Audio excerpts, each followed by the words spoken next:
আসসালামু আলাইকুম এভরিওয়ান, শুভ বিকাল। তো আমি বলতেছি রোজার 2 দিন আগের কথা। আর এই দিনটাতে 3জন মিলে আমরা ঘুরতে বের হয়ে গেলাম। আমাদের উদ্দেশ্য হলো কর্ণফুলী নদী পর্যন্ত। অনেক দিন ধরে ওইদিকে যাওয়া হয় না, তাই আজকে ভাবতেছি একটু 3জন মিলে ঘুরে আসবো। আর যেই কথা সেই কাজ, চলে আসলাম 3জন মিলে ঘোরার উদ্দেশ্যে। কিছুক্ষণ হাঁটার পরে চলে আসলাম গাড্ডুম বাজার, কারণ গাড্ডুম বাজারটা আমাদের বাসা থেকে বেশি একটা দূরে না, একটু কাছেই। আর কর্ণফুলী নদীর তীরে যাইতে হলে অবশ্যই আপনাকে গাড্ডুম বাজারের ভিতর দিয়ে যাইতে হবে, এছাড়া বিকল্প কোনো রাস্তা নাই। তবে এই কথাটা সবার জন্য না, আমাদের জন্য, কারণ আমাদেরকে যাইতে হলে অবশ্যই গাড্ডুম বাজারের ভিতর দিয়ে যাইতে হবে। আর আপনিও যদি গাড্ডুম বাজারের আশেপাশে বাসা নিয়ে থাকেন, তাইলে আপনার জন্য কথাটাই প্রযোজ্য। তো হঠাৎ কইরা বাইরে ঘুরতে বেরোনোর উদ্দেশ্য হইলো, আর 2 দিন পরেই হলো রমজান মাস। আর এই রমজান মাসটা হইলো বিশ্বের সকল মুসলমানদের জন্য ইবাদতের মাস। তাই বলতে গেলে এই মাসে খানা পিনা আর ঘোরাঘুরি টোটালি বন্ধ।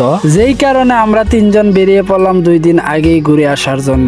আর আমাদের গন্তব্য হইলো কর্ণফুলী নদী। তো বন্ধুরা, আমাদের বাসা থেকে কর্ণফুলী নদীটা বেশি একটা দূরে না, 10 থেকে 15 মিনিট হাঁটলেই আমরা পৌঁছে যাব কর্ণফুলী নদীর তীরে। এই জন্য গাড়ি ঘোড়ার কোনো প্রয়োজন নাই, হাঁটতে শুরু করলাম 3জন মিলে। আর চারদিকের পরিবেশটা উপভোগ করতেছিলাম। যেহেতু এই জায়গাটা একটা শহরের সাইডে পড়ছে, এই জন্য গ্রামের তেমন কোনো প্রকৃতি আপনাদেরকে দেখাইতে পারবো না। চারদিকে রাস্তাঘাট আর বড় বড় বিল্ডিং, তার মাঝে মাঝে বড় বড় দেয়াল তৈরি করে রাখছে, যার কারণে ভিতরে কি আছে না আছে কিছুই দেখা যায় না। তো যাই হোক বন্ধুরা, ভিতরে কি আছে না আছে এগুলা দেখানো যাবে না আপনাদেরকে, তো যেগুলো আছে সেগুলাই দেখাবো। আর সেই জন্য আমাদের সাথে ধৈর্য ধরে থাকতে হবে ভিডিওটার শেষ পর্যন্ত। তো এবার দেখতে পাচ্ছেন আমার সামনে বড় একটা ড্রেনের মতো, মনে হচ্ছে যেন একটা নদী। আসলে এটা নদী না, এটা হইলো একটা ড্রেন। আর যেটা শহরের যত বাসা বাড়ির ময়লা পানি আবর্জনা আছে সব বহন করে থাকে, এবং ময়লা আবর্জনা গুলাকে নদী বা সাগরে ফেলার জন্য খুবই সাহায্য করে। তো বন্ধুরা, অনেকক্ষণ হাঁটার পর আমরা একটু ক্লান্ত হয়ে পড়লাম, এই জন্য পাশে চায়ের দোকানে বসলাম, একটু চা খেয়ে তৃপ্তি মিটাই। আর যে অভ্যাসটা আমাদের মতো অনেকেরই আছে, যারা ভ্রমণ করতে গিয়ে বিভিন্ন জায়গায় চা খেয়ে থাকে। আবার অনেকে বলে 1 কাপ চা নাকি তাদের ভ্রমণ পথে ওষুধের মতো কাজ করে। অনেকেই আছে যারা দূরে কোথাও ভ্রমণ করতে গিয়ে বমি বা মাথা ব্যথার সম্মুখীন হন, বিশেষ করে তারা একটু বেশি চা খেয়ে থাকেন ভ্রমণ করতে গিয়ে। চা খেতে খেতে হঠাৎ চোখ গিয়ে পড়লো রাস্তার ওই পাশে। তো আমার কাছে লোকটাকে তেমন স্বাভাবিক লোক বলে মনে হচ্ছে না, মনে হচ্ছে যেন অন্য লোকদের থেকে একটু এলোমেলো ভাবে সে চলাফেরা করতেছে, রাস্তার মাঝে পড়ে থাকা বিভিন্ন জিনিস কুড়িয়ে নিচ্ছে। এটা দেখে আর বুঝতে দেরি হইলো না লোকটা যে কে হতে পারে। যাই হোক বন্ধুরা, এসব কথা বাদ দেই। তো দোকানদার ভাই খুব সুন্দর করে আমাদেরকে চা বানাই দিল, আর সবাই চা খাওয়া শুরু করে দিল। এইবার আমি আমার চার কাপটা নিলাম আর খেয়ে দেখবো কেমন হয়। তো খেয়ে দেখলাম অনেক ভালো লাগতেছে, সুন্দর একটা খোলামেলা পরিবেশে এরকম চা খাওয়ার মজাই আলাদা। তো এবার চা খাওয়া শেষে উঠে পড়লাম আর সামনের দিকে এগিয়ে যাইতে থাকলাম। তো সামনে যে ব্রিজটার মতো দেখা যাচ্ছে, এটা হচ্ছে একটা বড় বাঁধ, যেটার মাধ্যমে পানি আটকানো এবং ছাড়া হবে। মূলত এই বাঁধটা দেওয়ার কারণ হলো বর্ষাকালের জন্য।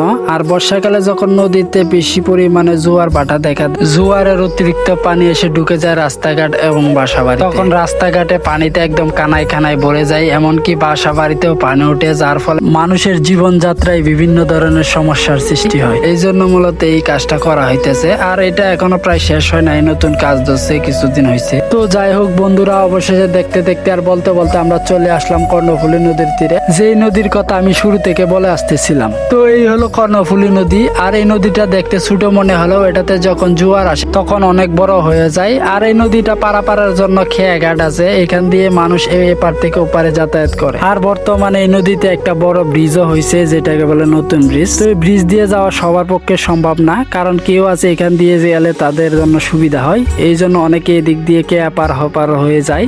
আর অনেকে ব্রিজ দিয়ে যায়, যেখান দিয়ে বিভিন্ন ধরনের বড় ছোট গাড়ি চলাচল করে।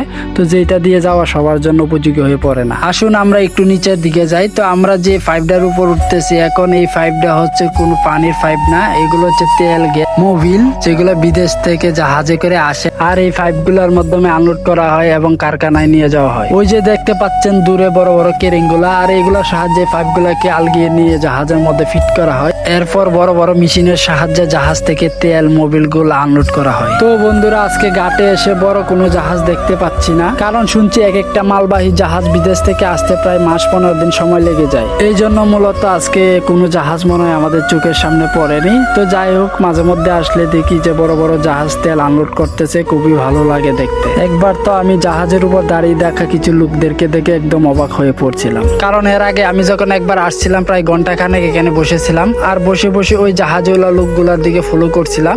তো ওই লোকগুলাকে দেখছিলাম প্রায় 1 ঘন্টা হয়ে গেছে, ওরা কোনো নড়াচড়া করে না, যে যেভাবে দাঁড়িয়ে আছে ওইভাবে দাঁড়িয়ে আছে। তো এই জিনিসটা দেখে আমি খুবই বিস্ময় হলাম যে কি ব্যাপার, এই মানুষগুলো এভাবে লড়ে না কেন, একদম মূর্তির মতো দাঁড়ায় আছে। এই জন্য আমি খুব কৌতূহলী ছিল আমার মধ্যে যে এগুলা কি আসলে মানুষ নাকি অন্য কিছু। এই জন্য খুবই অনেকক্ষণ ধরে মনোযোগ দিয়ে দৃঢ় দৃষ্টিতে দেখলাম। তারপর অনেকক্ষণ পর বুঝতে পারলাম যে এগুলো আসলে মানুষ না, এগুলো হচ্ছে রোবট। আর এই রোবট গুলো দেওয়ার কারণ হলো, যখন জাহাজগুলো এক দেশ থেকে অন্য দেশে পাড়ি জমায় তখন বিভিন্ন ডাকাত ও জলদস্যুর কবলে পড়ে। আর জলদস্যুর কবল থেকে বাঁচার জন্যই মূলত এই সিস্টেমটা করা হয়েছে। জলদস্যু এবং ডাকাতরা যাতে বুঝতে পারে যে জাহাজে অনেকগুলা লোক আছে, এই জন্য এই রোবট গুলাকে এইভাবে জাহাজের উপর দাঁড় করায় দেওয়া হয়েছে। তো হ্যালো এভরিওয়ান, আজকের মতো এই পর্যন্তই। চারদিকে অন্ধকার নেমে আসছে, এবার আমাদেরকে বাসার দিকে রওনা দিতে হবে, কারণ এই রাস্তাটা সন্ধ্যার পর খুবই ফাঁকা হয়ে যায়। এদিকে তেমন একটা মানুষ চলাচল করে না, আর গাড়ি ঘোড়াও চলাচল করে না। এবার আমাদেরকে বাসার দিকে রওনা দিয়ে বাসায় যাইতে হবে। তো অন্য কোনো একদিন অন্য কোনো জায়গা নিয়ে আপনাদের সাথে আবার নতুন কোনো ব্লগে দেখাবে। ততক্ষণ ভালো থাকেন, আসসালামু আলাইকুম।